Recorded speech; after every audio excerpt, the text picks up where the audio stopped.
আর এবার আমরা নজর রাখবো বীরভূমের দিকে। বীরভূম, সেখানে আদিবাসী বিক্ষোভ, সেখানে বিক্ষোভ দেখাচ্ছেন আদিবাসীরা। রবি মুর্মুর বিরুদ্ধে অত্যাচারের অভিযোগ, একের পর এক অভিযোগ সামনে উঠে আসছে। আদিবাসীরা এবার বিক্ষোভ দেখাচ্ছেন এবং যে ছবি আপনারা দেখছেন, শাসক দলের পতাকা হাতে নিয়ে বিক্ষোভ দেখাচ্ছেন আদিবাসীরা।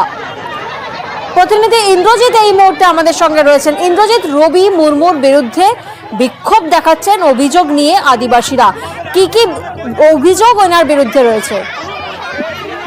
যেটা বলে রাখবো, ইলামবাজারে যে চৌপাহাড়ি জঙ্গল এলাকা রয়েছে, সেই জঙ্গল এলাকায় যে সমস্ত আদিবাসী মানুষরা, বিশেষ করে জঙ্গল এলাকায় আদিবাসী মানুষরা বসবাস করে, তাদের যেটা অভিযোগ, ওই এলাকার তৃণমূল নেতা তথা বীরভূম জেলা পরিষদের কর্মাধ্যক্ষ তিনি কি করছেন না, ও যে সমস্ত আদিবাসী মানুষদের যে পাট্টার জমি রয়েছে, সেই সমস্ত পাট্টার জমি জোর করে দখল করে দিচ্ছেন বা তাদেরকে চাষ করতে দিচ্ছেন না।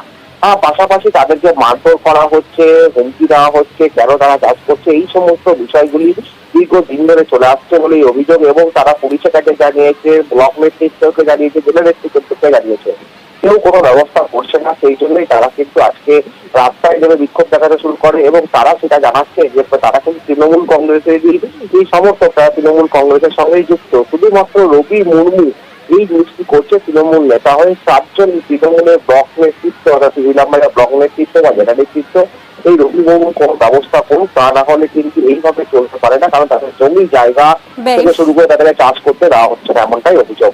বেশ,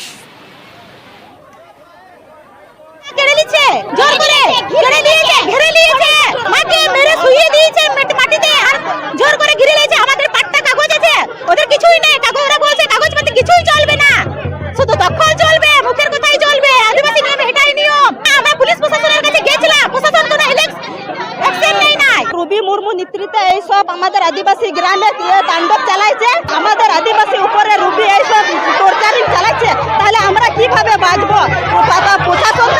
প্রশাসনের কাছে আমরা সাহায্য চাইছি, সব কিছু রবির নেতৃত্বে হচ্ছে। গরিব মানুষ যদি এরকম করে তাহলে কিভাবে বাঁচবো?